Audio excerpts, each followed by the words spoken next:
nako ngalolwati. Kude inkulumo, kude nemavi, kude neliphimbo lelivakalako. Noko-ke liphimbo lako liphumele emhlabeni wonke, nemavi ako aphumele emhlabeni wonke.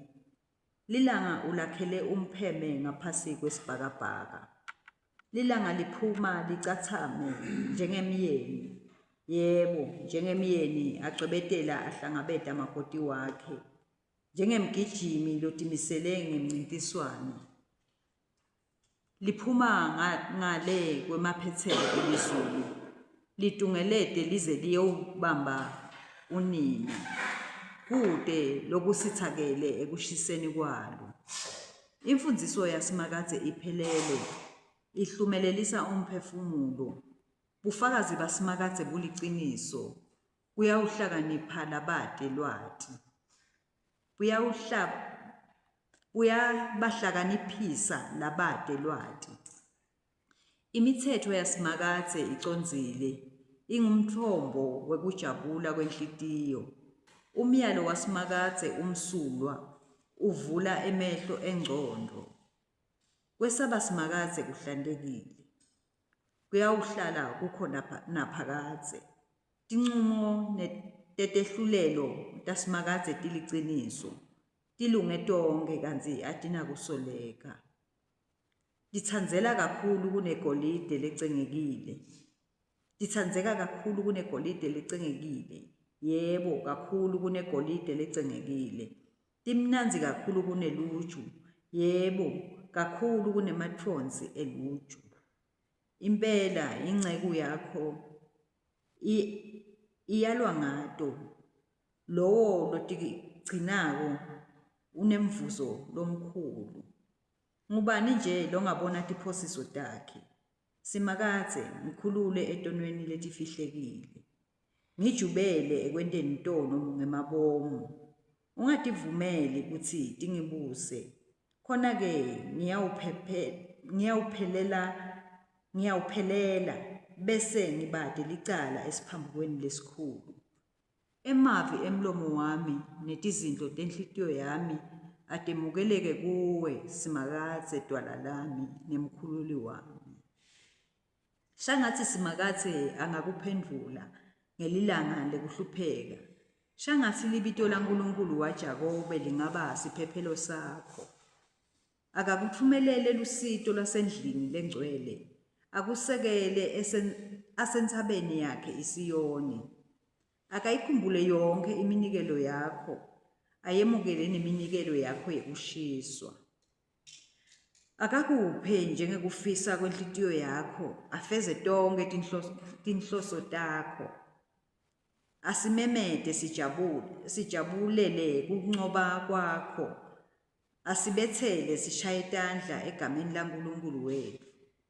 Shangatsi semakadze angaphumelelisa tonke ticelo takho. Nyalo sengiyati kutsi semakadze uyamsindzisa logcojiwe wakhe.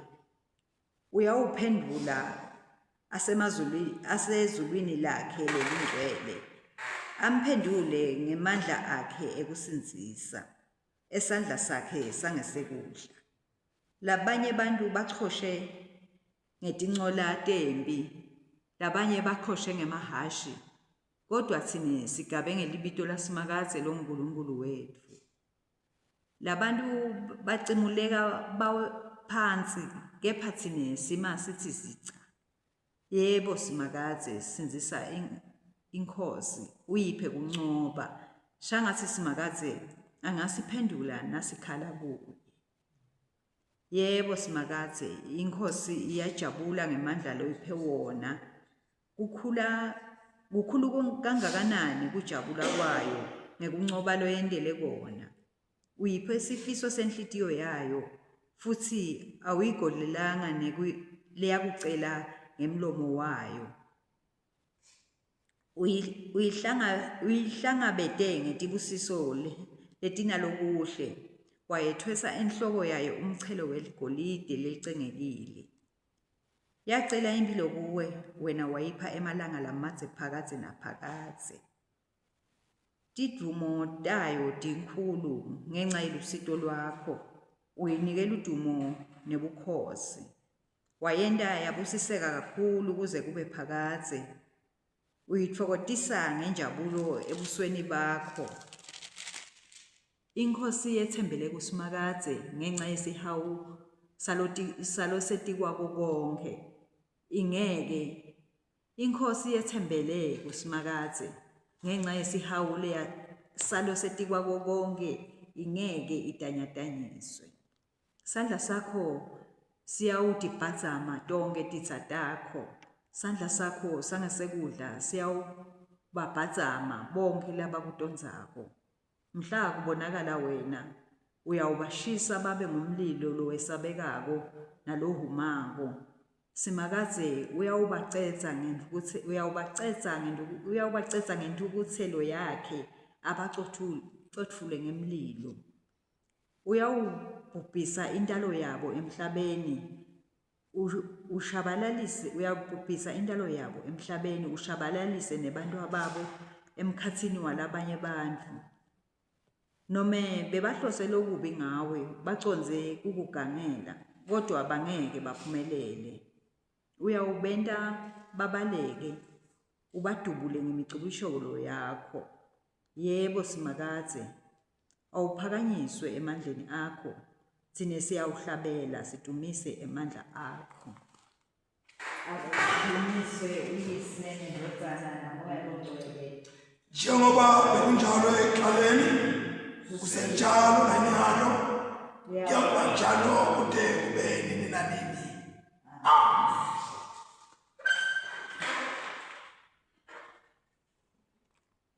Sifundo sekucala sisencwadzini yemakhosi esibili sahluko esemashumi lamabili nakutsatfu. Sawusuka sawucala kufundza verse 4 sigcine verse 25. Inkosi yatshela Hilkiya umpristi lomkhulu nebapristi laba bangaphansi kwakhe kanye nabomahlalisangweni kutsi bakhiphe ethempelini laSimakadze konke lokwakwendelwe Bhali na Ashera nako konke lokwakwendelwe tonke tinkhulungwane tetinkhanyeti. Wakishisela ngaphandle kweJerusalema etikhotseni letigudla iKidroni.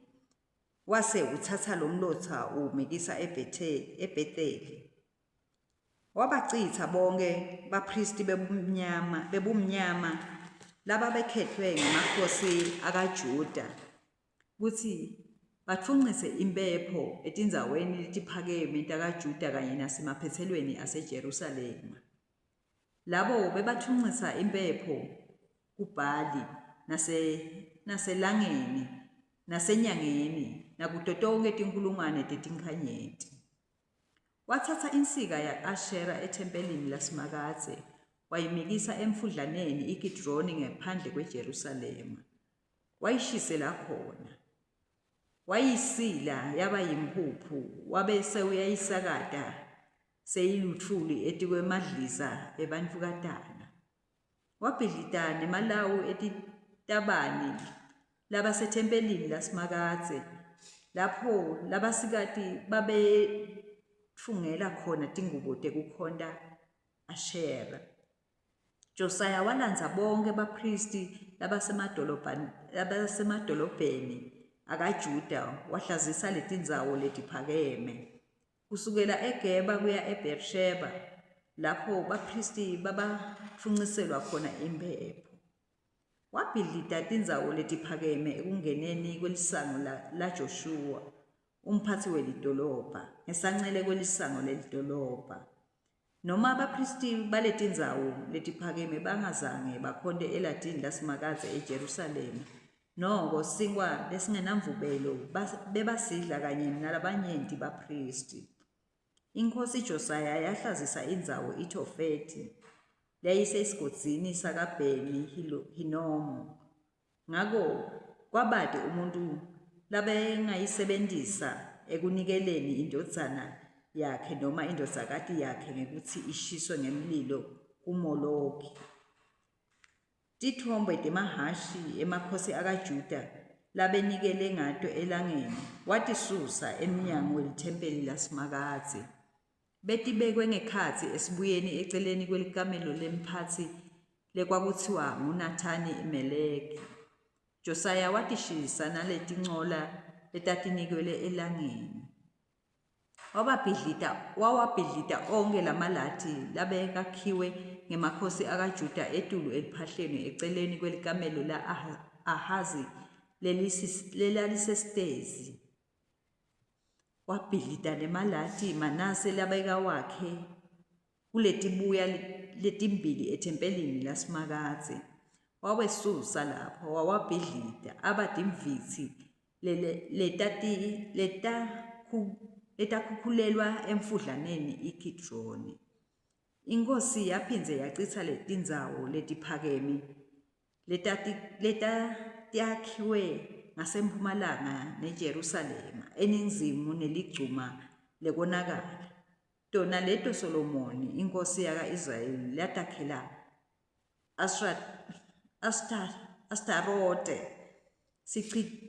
sitiqokati lesenyanyekako seBasidoni neKhemoshi sitiqo lesenyanyekako sakaMowabi kanye naMoloki sitiqo lesinesinengiso sema-Amoni.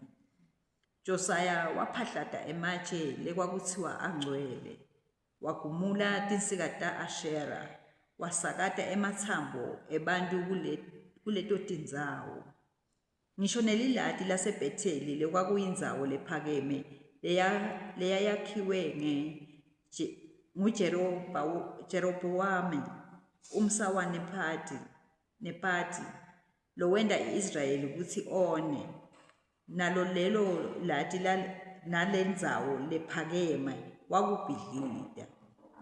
Washisa lendzawo lephakeme wayigaya yaba yimpuphu.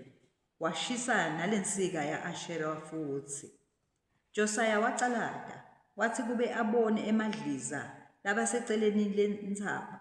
Wabutsa lamatsambo lakuwo wawashisela elatini utawulingcolisa. Kwaya ngekwelivi lasemakadze lalikhuluma ngemuntu waNkulunkulu lowakhuluma kucala ngato letinto tisengakendeki. Inkosi yabuta yatsi, labani leladliza?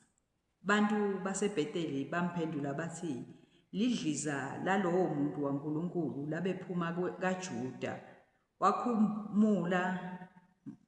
Wakhuluma ngato letinto teliladi laseBhetheli kutsi titawendeka njengoba setendekile nje.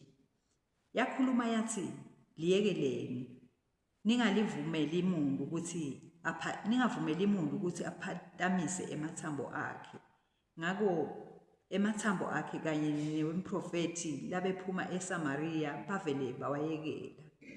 Josiah wachubeka wenda njengoba enda eBhetheli ngekususa kanye nekuhlazisa tonke tindzawo lekwakuthiwa tingcwele. Etindzaweni letiphakeme letatakhiwe ngemakhosi aka-Israyeli emadolobheni aseSamariya, tona kanye letacunula simakadze tamthukutselisa. Josiah wababulalela emalatini bonke bapristi baleto tindzawo letiphakeme. Lamatsambo ebantu wawashisela etikwawo. Wase uyancandzeka ubuyela eJerusalema. Inkosi Josiah wakhipha umlayeto lowawuya esiveni sonke yathi, gubhani liphasika lasemakadze Nkulunkulu wenu njengoba kubhaliwe encwadzini yesivumelwano. Bekungakaze sekube neliphasika lelake lagujwa njengaleli kusukela ngetikhatsi tetikhulu letatihola ema-Israyeli nangesikhatsi semakhosi aka-Israyeli kanye newakaJuda. Kodwa ngalomnyaka we-18 wekubusa kwenkosi Josiah, leli phasika lagujelwa simakadze eJerusalema. Siphela lapho sifundo sekucala.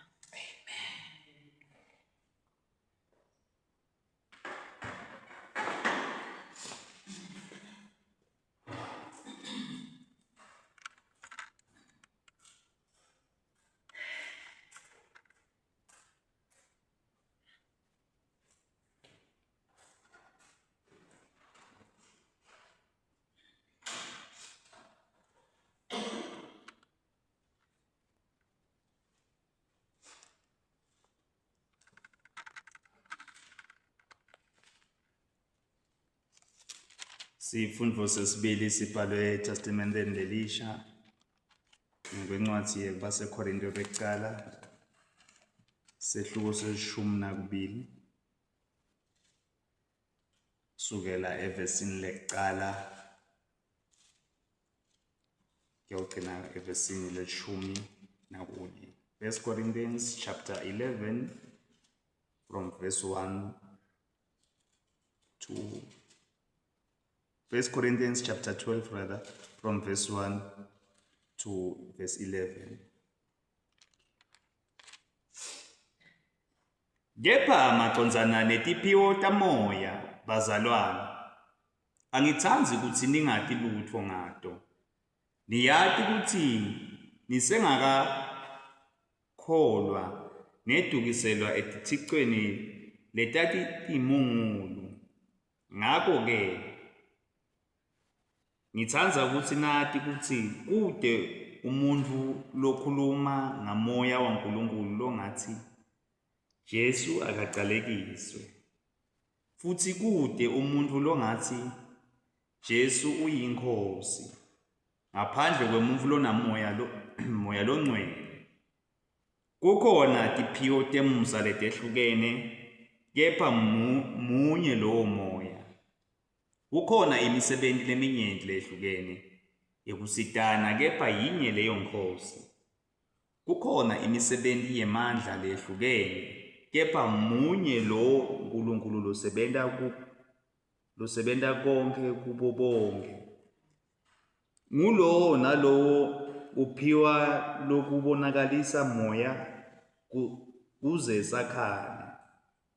Lomunye uphiwa ngamoya livi lekuhlakanipha, kepha lomunye livi lekwati ngaye yena lowo moya.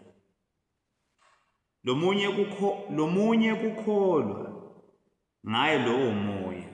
Lomunye tiphiwo tekuphilisa ngaye lowo moya munye. Lomunye kwenta imisebenti yemandla, lomunye kuprofeta, lomunye kwehlukanisa imimoya, lomunye kukhuluma ngetilimi, lomunye kuhumusha tilimi. Konke lokho kusetshentwa nguye lowo moya munye. Ababela ngulowo nalowo njengekutsandza kwakhe. Siphela lapho sifundo sesibili. Babe siyalibonga livi lakho Nkosi, emavi emlomo wakho Nkosi, nemizindla enhlitiyo yenu makumukeleke kuwe Nkosi kufala lethu. Babe siyabonga uNkulunkulu uthembekile Nkosi, usilivi lakho ajike lambaza Nkosi. Litawusakha Nkosi lisibiyele uNkulunkulu, libe matfutsela siconze sakho Nkosi. Lisifundise uNkulunkulu singakhona iticiko tabo Ashtarote letisinengiso phambi kwakho Nkosi. Ungabonakala ngathi kwakungetati iticiko kuphela Nkosi, konje kuningi lokungabatitico nanakulesikhathi esiphila kiso Nkosi. Lokho ngenda uNkulunkulu khona bakho netsambo lakho Nkosi empilweni tethu ube khashane nathi. Hlala njalo uNkulunkulu umphemi wethu Nkosi wekuphephela Nkosi. May you cover us, O God, namhla ekuseni Nkosi. Sisikulele i-altare livutsa kula-Albans Nkosi yababateka uNkulunkulu mindmandla wonke.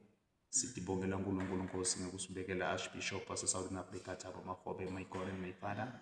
Vena seswatini sibonga Bishop Dallas Dlamini diocese lakhe Nkosi, nakulekithi parish Nkosi. Sitibongela nga-Reverend Zungu Nkosi, Mvane Nkosi, umshumayeli, Fellowship Nkosi kade emalangeni Nkosi, Sitimvu Nkosi, edlelo lakho Nkosi. Laba belusi Nkosi, sicela Nkosi ubaphe ngemandla Nkosi.